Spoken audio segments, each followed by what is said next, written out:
Morning, सलाम, नमस्ते। आज बर्मिंघम टेस्ट का तीसरा दिन है, यानी एडवेस्टन के मैदान पर भारतीय टीम ने जो दबदबा दिखाया है उसको आगे बढ़ाने का भारतीय टीम के पास मौका होगा, क्योंकि 84 रन पर 5 विकेट इंग्लैंड के गिर चुके हैं। 332 रन अभी भी इंग्लैंड की टीम पीछे है भारतीय टीम से। ऐसे में कई सवाल है तमाम क्रिकेट फैंस के जहन में, और इसीलिए सुबह सुबह हम पहुंच गए अपने क्रिकेट एक्सपर्ट सबा करीम के पास, जो कमेंट्री कर रहे हैं, और उनसे आज हम जानने की कोशिश करेंगे तीसरे दिन की रणनीति क्या होगी भारतीय टीम की। क्या भारतीय टीम फॉलो ऑन खिलाना पसंद करेगी? बेन स्टोक्स और जॉनी बेस्टो की जोड़ी कितनी खतरनाक हो सकती है, क्योंकि दोनों ही बड़े स्ट्रोक प्लेयर्स हैं। एक घंटे में मैच का नक्शा वो बदलने में कामयाब रहेंगे, और क्या जसप्रीत बुमराह, मोहम्मद शमी, सिराज की तिकड़ी इंग्लैंड को एक बार फिर बैकफुट पर ढकेलने में कामयाब रहेगी? इन सभी मुद्दों पर बातचीत करेंगे। सभा भाई, बहुत अच्छी नींद आपको भी आई होगी, और मुझे लग रहा है बतौर कप्तान, बतौर गेंदबाज और बतौर बल्लेबाज जसप्रीत बुमराह को भी। लेकिन आज सुबह क्या कुछ रणनीति होगी एजबेस्टन के मैदान पर? देखिए राजीव, जो रणनीति बनानी होगी वो तो इंग्लैंड को बनानी होगी। भारत की रणनीति तो बहुत ज़्यादा साफ है। हमारे पास 3 शानदार पेस बॉलर्स हैं जिन्होंने जीना हराम कर दिया है इंग्लैंड के बल्लेबाजों का। पिछले साल जो श्रृंखला हुई थी वहां पर भी वही हालत हुई थी, और उसी रफ्तार के साथ, उसी तीव्रता के साथ इस टेस्ट मैच में भी शुरुआत हुई है। अब मोहम्मद शमी ने सिर्फ 1 विकेट लिया है, पर जो स्पेल डाला है उन्होंने, विशेष करके वो बारिश की वजह से जो मैच रुका था उसके बाद, वो अद्भुत था। उसमें मुझे लग रहा है कि चाहे वो जो रूट हो या फिर जॉनी बेस्टो हो, सभी को उन्होंने इतना परेशान किया। और उसके साथ साथ जसप्रीत बुमराह ने पहले 3 विकेट लिया है, मोहम्मद सिराज ने आके महत्वपूर्ण विकेट ले लिया जो रूट का। तो हमें इसी प्रकार से बॉलिंग करनी होगी। अच्छी बात यह भी है, जिस प्रकार के ब्रेक्स मिले हैं कल, उसमें ज़्यादा लंबा स्पेल किसी भी पेस बॉलर ने डाला नहीं है। तो शानदार स्ट्रैटेजी के साथ बॉलिंग हो रही है। फील्ड के सजावट पर अगर आप ध्यान देंगे राजीव, वो दर्शाता है कि कितनी सूझबूझ के साथ, कितनी शानदार प्लानिंग के साथ हमारे पेस बॉलर्स ने गेंदबाजी की। 2 स्लिप लगाया, सिर्फ 1 गली रखी, क्योंकि सारी की सारी गेंदें जो हैं गिरने के बाद अंदर ही लेकर आ रहे थे, तीनों के तीनों पेस बॉलर। और उसी तरह से जो रूट को भी ट्रैप किया, उनके लिए 3 खिलाड़ी सामने रखा, जहां पर उनके जो फ्रंट ऑफ द विकेट जो शॉट्स होते हैं, जो ड्राइव्स लगाते हैं, वहां पर उनको पकड़ के रख लिया। एक मिड ऑन रखा और एक मिड विकेट रखा। तो रन्स आएंगे तो कहाँ से आएंगे? और जिस जिस गति के साथ बॉल गिरने के बाद कांटा बदल रही थी और अंदर आ रही थी बल्लेबाजों के पास, वो खेलना बहुत कठिन था। तो हमारे तरफ से ये एक सुपीरियर बॉलिंग अटैक है, जिसके सामने इंग्लैंड की टीम जो है कुछ हद तक धाराशायी हो ही गई है। सभा भाई, क्या रीजन आप देख रहे हैं कि भारतीय तेज गेंदबाज ज्यादा इफेक्टिव नजर आए? क्या बड़ा रीजन है कि इंग्लैंड गेंदबाज अपनी स्विंग पे ज्यादा डिपेंडेंट है? हमारे गेंदबाज सीम बॉलर से ज्यादातर, वो चाहे जसप्रीत बुमराह हो, मोहम्मद शमी हो, जो हार्ड लेंथ को हिट करते हैं कंटिन्यू, और इस वजह से जब आप हिट करते हैं तो फिर आपको बड़ा अनप्रिडिक्टेबल सा मूवमेंट मिलता है। क्या ये एक बड़ा रीजन है? सीम वर्सेस स्विंग था, और सीम ज्यादा इफेक्टिव थी एजबेस्टन के पिच पर। अब देखिए, हाँ, वो एक हद तक ठीक है राजीव, पर जसप्रीत बुमराह, मोहम्मद शमी पर अगर हम ध्यान देंगे, देखिए मोहम्मद शमी की विशेषता क्या है, वो हर बॉल दर बॉल सिर्फ सीम पोजीशन उनकी सही रहती है, और हमेशा वो विकेट को हिट करते हैं वही अपराइट पोजीशन। अब इंग्लैंड के पेस बॉलर्स में हालांकि बहुत ज़्यादा अनुभव है। जिमी एंडरसन एक लाजवाब बॉलर हैं, वो ज़्यादा स्विंग पर विश्वास रखते हैं। तो चाहे वो स्टुअर्ट ब्रॉड हो या फिर मैथ्यू पॉट्स हो, उनके अंदर उस प्रकार की कला नहीं है कि आप अपराइट सीम से ही बॉलिंग करें, या हमेशा बॉल को उसी अपराइट सीम से ही पिच करवाएं। अब बुमराह ने बॉल ऊपर रखी, उनको फायदा मिला, थोड़ा बहुत ऑफ द विकेट थोड़ा बहुत डिविएशन हो रहा था। मोहम्मद शमी ने बहुत जल्दी अपने लेंथ में परिवर्तन किया। जब मैच शुरू हुआ था तब उनकी लेंथ जो है थोड़ी बहुत छोटी थी।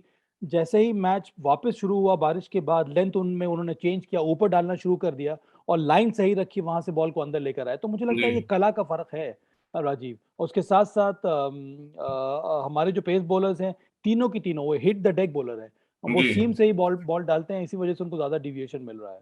बिल्कुल सभा में इस बॉल ले लिया है, अपने हाथ में है ये बॉल।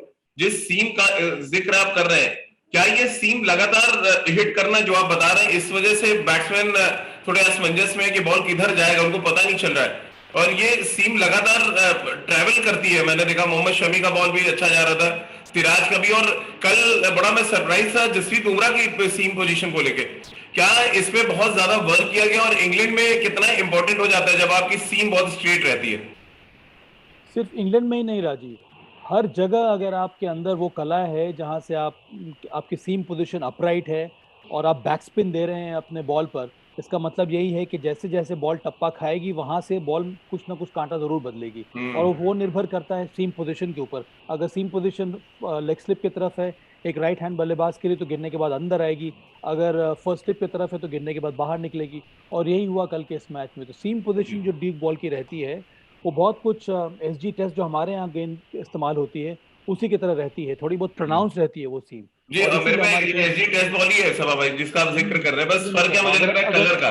ड्यूब थोड़ा सा अगर ब्लैक हो इसको जाता है, हाँ, ब्लैकिश रहता है जी। हाँ, अगर अगर आप इसकी सीम पोज़ीशन को देखेंगे जी राजीव, जिस तरह से सीम बनी हुई है, थोड़ी बहुत उभरी हुई सीम है ये जी और इसी का लाभ मिलता है मोहम्मद शमी, जसप्रीत बुमराह को। देखिए, मोहम्मद सिराज की गेंदबाज़ी अलग है। मोहम्मद सिराज जब आउट स्विंग कराते हैं, जब बॉल को बाहर निकालते हैं, तब उनकी सीम पोज़ीशन सही होती है और गिरने के बाद बॉल जो है बाहर निकलती है। जब-जब वो अंदर लेकर आते हैं, वो पता नहीं किस कारण से वो स्क्रैम्बल्ड सीम से बॉल वो रिलीज़ कराते हैं और गिरने के बाद उनकी जो सीम पोज़ीशन है, वो अपराइट नहीं होती, वो स्क्रैम्बल्ड होती है। जी उसके बावजूद उनको बहुत ज़्यादा मूवमेंट मिलता है, जिस तरह से उन्होंने जो रूट को आउट किया, गिरने के बाद स्क्रैम्बल सीम के उनके शरीर की तरफ आई और वो हट नहीं पाए, खेलने की कोशिश की और वो आउट हो गए। तो मुझे लगा कि तीनों पेस बॉलर्स के अंदर अलग-अलग किस्म के स्किल है और तीनों एक साथ जब एकजुट होकर जो गेंदबाजी करते हैं, उसके सामने खेलना बहुत मुश्किल है। सो भाई, अभी कल हमने देखा टेस्ट मैच के दूसरे दिन की हमारे तीन सीमर्स ने बॉलिंग की, जिसमें से हमारे दो जो प्रीमियम फास्ट बॉलर हैं, जसप्रीत बुमराह, उन्होंने 11 ओवर डाले और मोहम्मद शमी ने 13 ओवर डाले। सिराज ने सिर्फ 3 ओवर गेंदबाजी की है। हमारे गेंदबाज फ्रेश होंगे, एक तो आपको लग रहा है जब टेस्ट मैच शुरू होगा, और शार्दुल ठाकुर का कितना इंपॉर्टेंट रोल अब आप देख रहे हैं यहां से, क्योंकि 5 विकेट आपने निकाल दिया है। ये जो चार पेस बॉलर्स का हमारा बुके है, कितना इंपॉर्टेंट होने वाला है, और क्या रविंद्र जडेजा को आप गेंदबाजी करते देख पा रहे हैं इन कंडीशंस में? अभी तो नहीं राजीव, अब देखिए आगे क्या होता है। अगर थोड़ा बहुत वो फुट मार्क्स अगर बन गए होंगे, विशेष करके बेन स्टोक्स के लिए, तब हो सकता है कि रविंद्र जडेजा बॉलिंग करें। तब जी तक तो बहुत देर हो चुकी होगी। इस समय तो प्रयास यही होगा जसप्रीत बुमराह का कि उनके पास जो टॉप 3 जो पेस बॉलर्स हैं, उन्हीं को रोटेट कराएँ और उसके जी बाद अगर ज़रूरत पड़े तो फिर शार्दुल ठाकुर को लेकर आएँ। जैसे कि आपने कहा, तीनों की तीनों पेस बॉलर्स फ्रेश हैं इस समय, सिर्फ 32 से 34 ओवर का मैच हुआ है। तो इसमें ज़्यादा परेशानी नज़र नहीं आ रही है मुझे इस वक़्त। तो शुरुआत तो मुझे लगता है बुमराह और मोहम्मद शमी को ही करनी चाहिए और उसके बाद फिर मोहम्मद सिराज आएँगे गेंदबाजी करने के लिए। शार्दुल ठाकुर एक इम्पॉर्टेंट फैक्टर ज़रूर हो सकते हैं कि अगर दोनों बुमराह और मोहम्मद शमी ने अपने-अपने स्पेल कर लिए, तब आपको एक और बैकअप सीमर चाहिए होगा, वहाँ पर शार्दुल जी ठाकुर का काम अच्छा रहेगा। सवा भाई, क्योंकि दो बड़े brilliant stroke players world cricket के, हम कह सकते हैं इंग्लैंड के नहीं, बेन स्टोक्स और जॉनी बेस्टो क्रीज पर है। कितना अहम आप देख रहे हैं उनका रन फ्लो को रोकना, क्योंकि देखिए वो स्ट्रोक्स तो खेलेंगे अपने। क्या आप थोड़ी डिफरेंट फील्ड सेट आप देख पा रहे हैं, सजेस्ट आप कर रहे हैं? क्योंकि अगर ये एक सेशन खेल जाते हैं तो शायद वो प्रेशर वापस इंडिया पे डाल सकते हैं। देखिए, वो तो है राजीव, पर एक बहुत बड़ा अंतर हमारे पेस बॉलर्स में और इंग्लैंड के पेस बॉलर्स में मुझे ये भी नज़र आया कि इंग्लैंड के पेस बॉलर, जब वो साझेदारी बन रही थी जडेजा और ऋषभ पंत के बीच में, हम्म। तो ऐसी मुझे कोई अलग किस्म की टैक्टिक्स नज़र नहीं आई। वो बस इंतज़ार कर रहे थे कि बल्लेबाज आउट हो जाए। ऐसा होता नहीं है। जी आपको प्लान करना होता है हर एक बल्लेबाज के सामने, उनको किस तरह से बॉलिंग करनी है, किस तरह से उनको आउट करना है, जो कि भारत ने किया है। जिस तरह से ज़ैक क्रॉली को आउट किया, जिस तरह से एलेक्स लीस को जसप्रीत बुमराह ने आउट किया, जिस हम्म। तरह से जो रूट को फँसाया भारतीय सीम बॉलर्स ने, उसके बाद जिस तरह से अन्य बॉलर्स बल्लेबाजों के सामने बैटिंग हो रही है, बॉलिंग हो रही है। अभी आप जॉनी बेयरस्टो को देख रहे हैं, कितनी शानदार बल्लेबाज़ी की थी उन्होंने, खुलकर बल्लेबाज़ी की न्यूज़ीलैंड के विरुद्ध। पर यहाँ पर उनको जगह मिल ही नहीं रही है कि जॉनी बेयरस्टो की एक जो थोड़ा बहुत वो सस्पेक्ट है, वो है अंदर आने वाली गेंदों के सामने। हम्म। पिछले श्रृंखला जो हुई थी, वहाँ पर भी उसी प्रकार से उनको आउट किया गया था। तो वही रणनीति इस बार फिर से भारतीय सीम बॉलर्स ने अपनाई है। चाहे वो बेन स्टोक्स हो या फिर जॉनी बेयरस्टो हो, जी हमारी प्लानिंग काफ़ी अच्छी रहती है और प्लान के मुताबिक हम लोग अपनी फील्ड भी सजा के रखते हैं।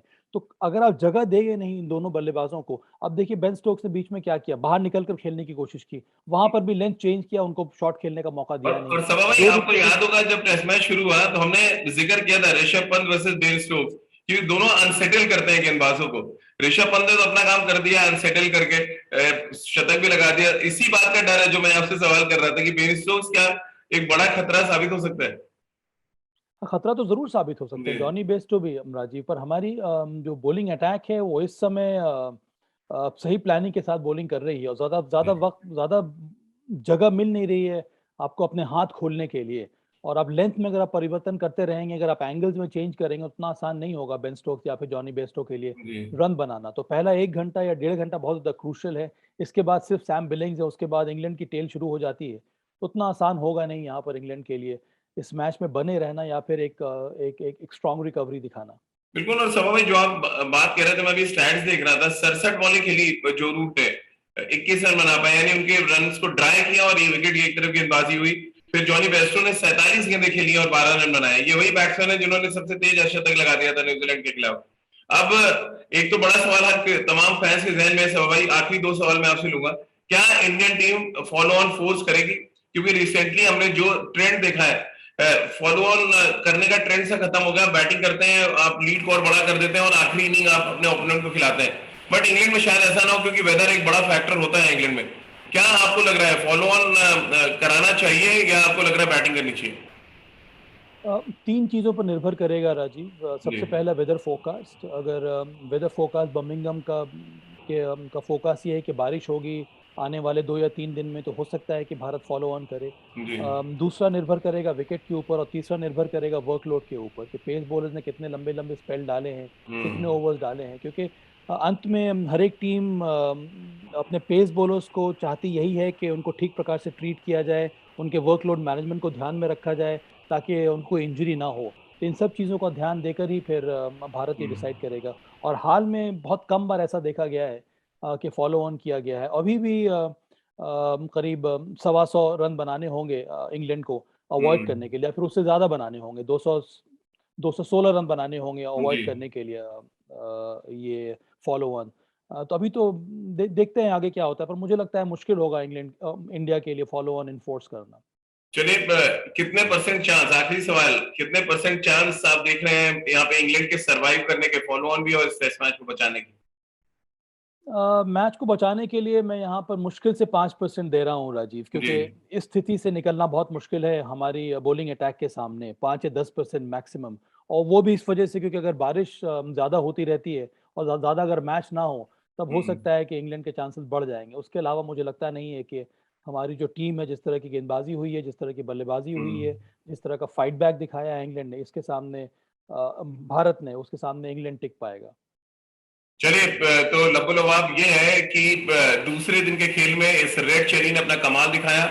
जो सीम पोजीशन की बात सभा भाई लगातार कर रहे हैं कि सीम बहुत अच्छा चलाया मोहम्मद शमी ने, खासतौर से, भले उनके विकेट कॉलम में सिर्फ एक विकेट है, बट जो प्रेशर क्रिएट किया है मोहम्मद शमी ने, उसने बड़ा फर्क डाल दिया। इस टेस्ट मैच में 5 विकेट निकल चुके हैं, 300 से ज्यादा रन अभी भी इंग्लैंड पीछे है। और फॉलो ऑन के लिए, जैसे सभा भाई ने कहा, 216 रन अभी भी उनको बनाने पड़ेंगे फॉलो ऑन अवॉइड करने के लिए। ऐसे में बड़ा दिलचस्प होगा तीसरे दिन का जो पहला सेशन है, खासतौर से क्योंकि पहला सेशन ये डिसाइड कर देगा कि इंग्लैंड फॉलो ऑन बचाने जा रहा है या भारतीय टीम इस टेस्ट मैच को चौथे दिन ही खत्म करने में कामयाब रहेगी। आप सभी का बहुत बहुत शुक्रिया हमारे साथ जुड़ने के लिए।